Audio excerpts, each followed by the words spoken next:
Just imagine, you're becoming a mother, going through the most vulnerable months of your life, and instead of support, you get a full-blown circus from your mother-in-law. Today's story is basically a textbook example of how a grandma should not behave. Let's hear what this woman went through. I gave birth to a beautiful baby girl a few weeks ago and feel like I can now really reflect on all the crazy drama MIL caused during my pregnancy. Buckle up, this is going to be long. MIL has a son, DH, and a daughter. It is clear she wanted two sons. When we told Mill I was pregnant, she told us the baby would be a boy. Apparently, a psychic told her that she would have two sons. Since she had a son and a daughter, she is convinced that her first grandchild would be a boy. When we told her we were expecting a girl, her response was, "Well, you can try for a boy next time." The conversation then moved on to unrelated topics because DH and I didn't really know how to handle her comment. Although we were discussing other things, she kept interrupting and randomly saying him a girl in an unapproving tone. DH and I decided on some boundaries we wanted to put in place for when baby was born. Most of them were pretty standard, e.g., don't drop by uninvited, don't come over if sick, don't kiss the baby. I also decided I didn't want visitors at the hospital because the hospital where I was giving birth sends you home after 4 hours if mom and bub are healthy. I wanted to have this time to soak up my newborn and also utilize help from the midwives with breastfeeding. We sat down with each family member to discuss our boundaries, so everyone was on the same page. Everyone took it well, except MIL. Surprise, surprise. She wouldn't even look at DH when he was telling her the boundaries. When he told her the boundary about the hospital, she said, "I've been waiting 10 years for this, and I'm expected to wait?" I don't know why she's been waiting 10 years since DH, and I have only been together for 5 years. I told her I was not comfortable with visitor so soon after birth, and her response was, "So, I can't even just come and look through the window?" I said no, but I should have said, "No, MIL. I'm not an animal in a zoo enclosure." She left the lunch without speaking to me again. I did not see or speak to MIL again until my baby shower. My MIL arrived 45 minutes late, which she always does. She and SIL walked in together.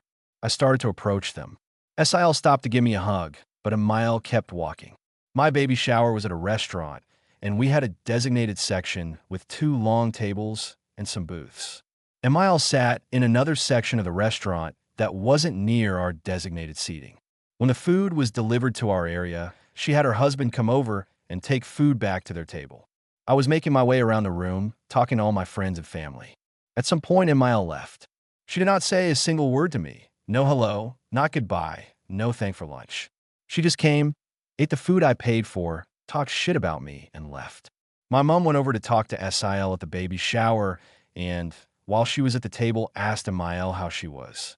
Her response was, "I'm upset." She then told my mom about how she's been going home from work crying because of me and my rules, how she's been so distressed, how it's expected that MILs are at the birth, how she's been waiting 30 years for this. Yep, 30 years now. My mom politely told her to get over it. We also had some little fill in the blank baby predictions on the tables at the baby shower. MIL made sure to leave hers blank, but put her name on it and handed it back in so we would know she didn't fill it in. She was the only person at the shower who didn't fill one in. The day after the baby shower, DH and I were going through the presents. There was a card from MIL who usually writes quite long cards. This card just said good luck. MIL had asked DH to go over to her house the day after the baby shower to move some furniture for her. I think it was just her way of showing she still had power over him. Given her behavior, I told DH that I would go over as well to clear the air. DH texted MIL to let her know what time we would be over. MIL texted back saying that DH was welcome, but no, OP is not. She said she had been hysterically crying all morning because of me. DH told her we would not be coming over. DH decided he would go over to MIL's house the following weekend to tell her that her behavior was not acceptable and she needed to apologize. MIL responded with a text that her whole church is praying for a good outcome for MIL and the baby. This just made me laugh. They're not praying for me and the baby, just her and the baby. DH went to talk to her and told her that if she didn't apologize to me for her behavior at the baby shower, then as a family, DH, me and baby, we would be taking space from her. MIL typically tried to turn it back on me, and apparently I should have gone across the restaurant at the baby shower and spoken to her. She then said I'm ungrateful and didn't thank her for the present she got me. And Mile had, early on in the pregnancy, given us some baby clothes that she had been collecting for years. She gave them to DH when they had lunch without me.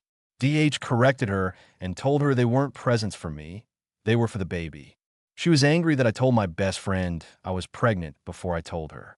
She said our boundaries were insane and she had never heard anything like them. Although DH and I came up with the boundaries together, Emile hasn't treated DH any different. I did not hear from Emile for the rest of my pregnancy or after the birth. We had been home from the hospital for a few days when DH received a text from Emile telling him she would be coming over when she wanted to see baby. DH reminded her we didn't want guests coming over without invitation, and Emile responded, "I'm not a guest. I'm your mother." DH told her she was not allowed in our house because of how she had treated me and told her that she wouldn't be meeting baby until she has reconciled with me. DH told me he doesn't think I'll ever hear from her, which is a win in my view. Feels good to get that all out.